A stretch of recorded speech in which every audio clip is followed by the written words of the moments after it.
Thanks, Bruce. With the kids back at school, no doubt the pantry is full again of all those lunchbox fillers like muesli bars, nuts and dried fruits. But if you think you're doing the right thing by giving your kids those healthy snacks, this next story will make you think twice. As Marguerite Rossi reports, those little treats could be seriously harming the health of your kids. She would get wheezy after she would have her morning tea, lunch, afternoon tea. She would get wheezy. 5-year-old Grace Aitken started getting asthma attacks when she was only a baby. Little did her mum Sarah know it was the food she was feeding Grace, which was more than likely making her sick. When we first found out about this, I was so cranky at the food manufacturing world for doing this to us, for putting these products in our foods. They're the products in so many of our foods these days, preservatives called sulphites, known by the telltale numbers 220, 221 through to 228. All over the world, these additives are being blamed for numerous health problems. Headaches, skin rashes, behavioural symptoms such as irritability. Kathleen Delmeyer is a food intolerance educator from Additive Education.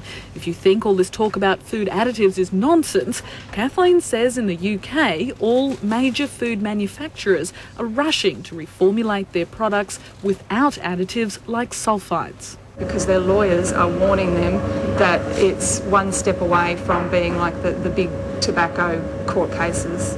One of the most surprising things about sulphites is the foods in which they appear. The ones traditionally parents would see as healthy treats for the lunchbox, like muesli bars, fruit bars, dried fruits even. There's lots of other foods that contain sulphites, things such as cordials, juices, breakfast cereals and even good old Vegemite here. Add to that sausages and other processed meats and it's easy to see how children's sulphite levels can exceed daily intake recommendations. Conservative figures show Aussie kids eat 3 times more sulphites every day than what's advised by health experts. Dried fruits have particularly high levels of the additive.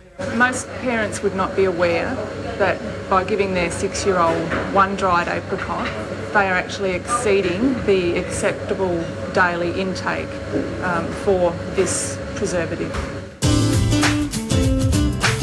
Katie Reid has come up with a healthy lunchbox snack free from additives like sulphites called the Hopper Hip Hop Bars. Gives the kids the opportunity to sort of still feel like they're having a really nice treat, but the mums are really happy about what they're eating as well. There's more sulphite-free options available every day, like freeze, air or sun-dried fruits. Mum Sarah has now replaced all those old bars and snacks with treats like fresh fruit, veggies and homemade cakes and biscuits. I don't go down the muesli bar aisle, I go down the health food aisle. Read the labels of your foods, looking for either the numbers 220 through to 228 or the words sulphites or sulphur dioxide on the ingredients. While they're present in many foods, the most common are dried fruits, muesli bars, cordials and many juices. And while children have reactions, adults can also have problems with sulphites. For Grace, since the preservative has been removed from her diet, there's been no more asthma attacks. Not at all, and she's on no medication for it at all now. No sulphites, no asthma. That's remarkable, isn't it? As they say, fresh is always best, if you have the time, that is.